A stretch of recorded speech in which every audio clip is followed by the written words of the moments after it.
అమ్మా అసలు చెప్పవలసిన విషయం చెప్పకుండా వెళ్ళిపోతున్నాను. ఏమిటి ఆ విషయము?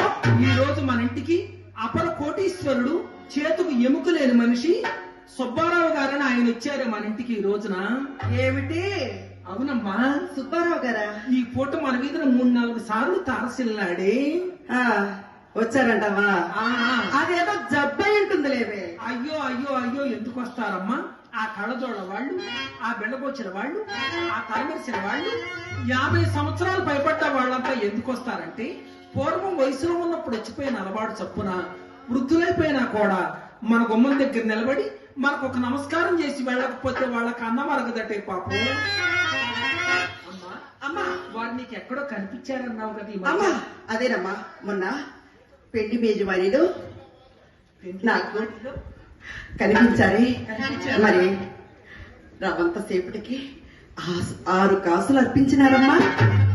6 కాసులు అర్పించాడా? ఇంకా కాసేపు యాత్ర పడితే ఏమిచ్చేవాడు కదే. నీ చెయ్యి తగిలిందన్నమాట. నీ చెయ్యి తగిలితే ఎరగవాడు ఎలక్ట్రిక్ స్తంభం ఎక్కినట్లే కదమ్మా. అమ్మా, వాడి సారి ఇలా వచ్చినప్పుడు నీకు తెలియచేస్తా గాని మన డాబా మీద నుంచి చక్కన కనిపించవే. ఏమిటి మాడి నన్నే కనిపించమంటావేంటి? ఒకసారి నువ్వు కనిపించచ్చుగా. నేనా? ఓ ఎబ్బో, నేను కనిపించి ఇప్పటికి ఇలా తయారయ్యా. ఇక నేను కనిపిస్తే వాడేం చేసుకుంటాడు? సరే గాని ఇదేమిటి ఈ చీర కట్టుకున్నావు? నీకు నచ్చలేదా? నా పోషణంలో లేదు ఎర్రచీర. ఎంత కాలం నుంచి నేను చిన్నప్పుడు చూస్తున్నాను ఆ ఎర్రచీర. అమ్మా, ఎరుపు చూడగానే ఎటువంటి వాడైనా ఎక్కుపోతారమ్మా. ఎరుపులో అంత మహత్యం ఉందమ్మా. నా ఎర్రచీర కట్టుకో తల్లి. వేళ్ళాడే జడేసుకున్నావా అమ్మా? అయ్యో, జడగట్టులు కూడా వేసుకున్నావా? ఎంత చక్కగా అలంకారం చేసుకుంటావే. ఎంత చక్కగా చేసుకుంటావు. అమ్మా, అదేమిటి చిన్న బిళ్ళ పెట్టుకున్నావు? ఏం బిళ్ళ? చిన్న బిళ్ళ పెట్టేవేమిటి? పెద్ద బిళ్ళనే. చాలే ఊరుకో. నీ బిళ్ళ చిన్నదైతేనేమి, నాది లేదు అంత బిళ్ళ.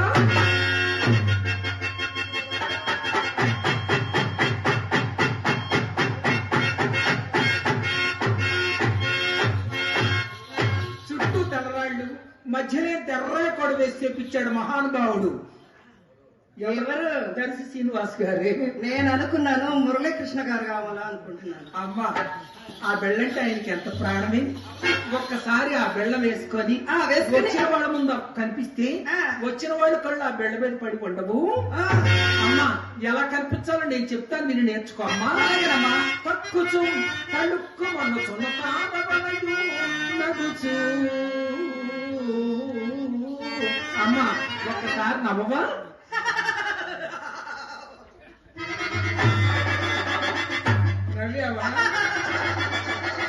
అమ్మా, అలా నవ్వితే మీ అమ్మాయికి ఏమన్నా పిచ్చెక్కిందా అంటారే. నవ్వటం అంటే అలా కాదమ్మా, అలా వెళ్ళిపోయే ఉండా కొడుకు తప్పు నాకు టిక్కులు మన కాళ్ళ దగ్గర పడిపోయేటట్లు, కనిపించినట్లుగా, వినిపించినట్లుగా.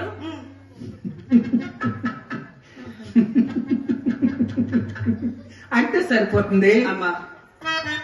నవ్వి సకిలించి దక్కుచు. అమ్మా, ఒక్కసారి తగ్గవా?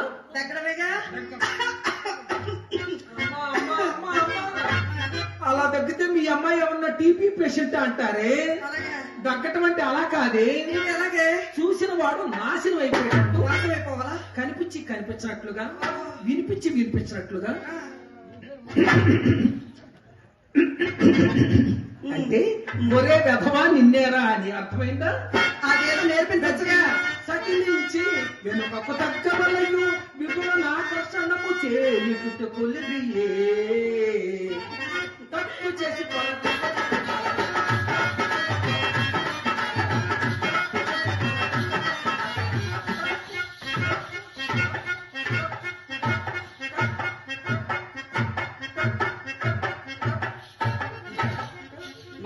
కాపు.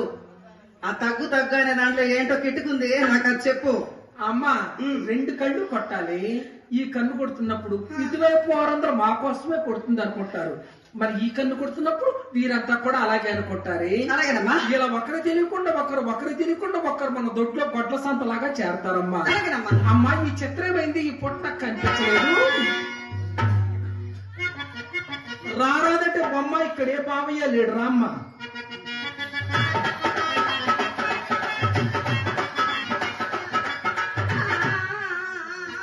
ఏమైంది అమ్మా నీకెన్నిసార్లు చెప్పాను నన్ను బజారీ పంపించదని?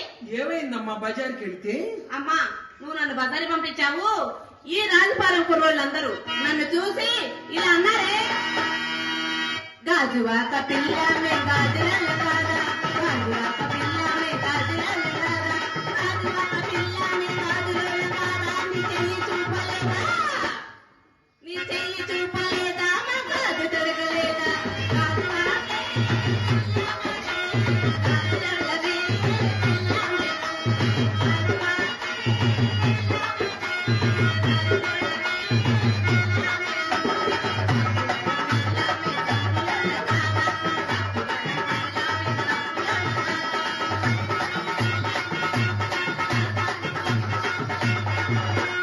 నీ పుచ్చు పలేదా, సబ్బురుద్దలేదా,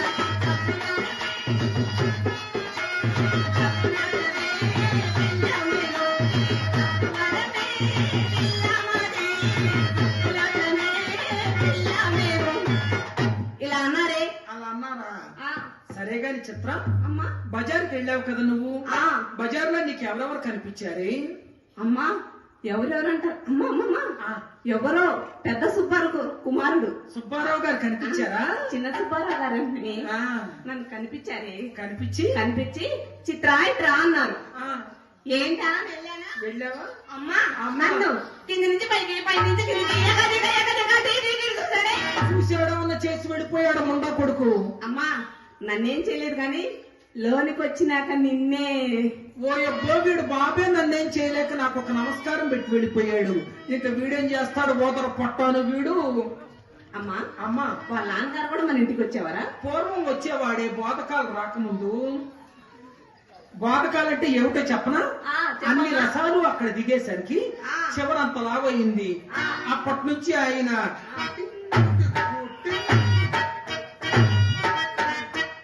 ఊపుకుంటూ వస్తుంటే బాబు గారి బోధకాలు ఇప్పుడు అవ్వండి అన్న. ఆయన గారు మానేసి ఆయన కొడుకు గారు ప్రవేశిస్తున్నారు. తెలిసిందా బొమ్మ? ఆ, తెలిసిందమ్మా. సరే కానీ వీళ్ళ అక్కని పిలవాలా? అక్క అమ్మా అమ్మా పట్టకంచి చేప పైకి తేలింది. నేను వెళ్ళి ఆ ముండా కొడుకు నెట్టుకొస్తానమ్మా. ఇంకెవరే? ఆ సుబ్బారావు గారిని. అమ్మా ఎన్ని వాళ్ళు చెప్పానమ్మా నీకు? ఎన్ని వాళ్ళు చెప్పాను ఈ పడక వృత్తి పాడు వృత్తి చేయనని? నీకెన్నో బాధ చెప్పాను కదమ్మా. అమ్మా నా మాట వినవా తల్లి? నువ్వు మారవా అమ్మా? అయితే ఒక పని చేయమ్మా, ఆ శ్రీకృష్ణ పరమాత్మ మీద మనసు లేన చేయమ్మా.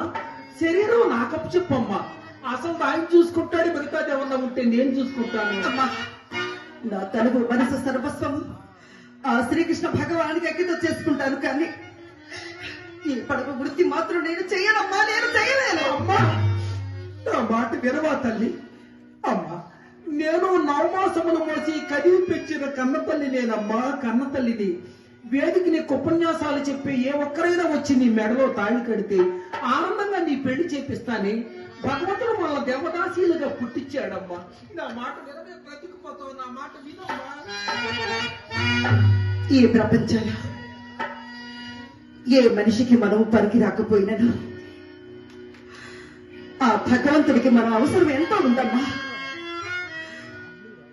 అంతేకాని తుచ్చమైన ఈ కోరికల కోసం నా జీవితాన్ని పాడు చేసుకోలేదమ్మా. నా జీవితాన్ని పాడు చేసుకోలేదు. నా మాట వినవా? వినను వినను వినలేను. తల్లి మాట పిల్ల విన్నప్పుడు ఆ తల్లి ఉంటేనేమే చస్తే.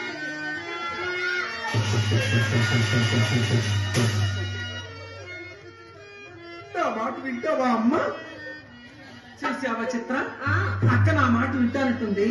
నేను వెళ్ళి ఆ ముండా కొడుకు నెట్టుకొస్తానమ్మా. ఎవరి? ఇంకెవరే?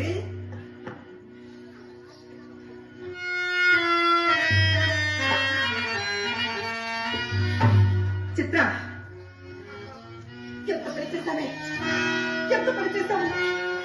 అమ్మతో ఇటువంటి మాటలు చెప్పొద్దని నీకెన్ని మాటలు చెప్పాను. అక్క నన్నేం చేయమంటావు? చెప్తేనేమో నీ కోపం, చెప్పకపోతే అమ్మ కోపం. మీ ఇద్దరి మధ్య నేను ఎలా నలిగిపోతున్నాను.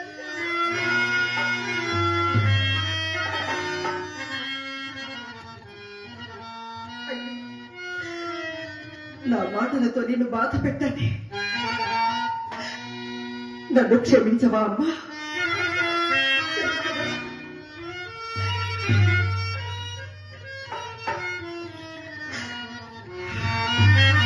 సరే, లోపలికి వెళ్ళి ఒక కుర్చీ తెచ్చి ఇక్కడ వెళ్ళు. సర్వేశ్వర,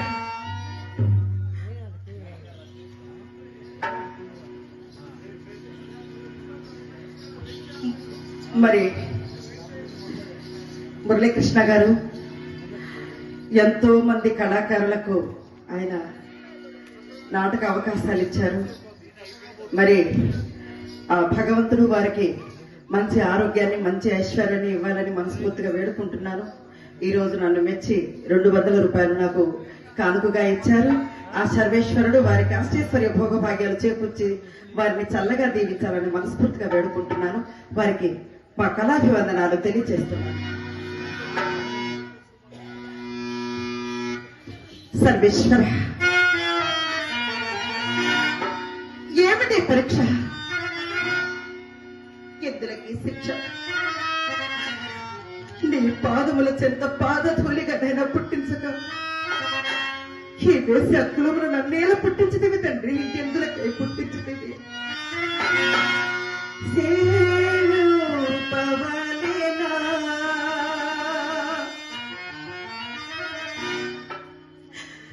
ఈతర విటులను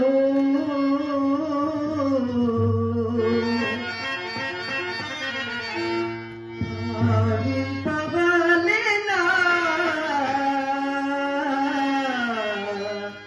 దేవదేవునిగా?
బ్రహ్మవ్రాసెను చట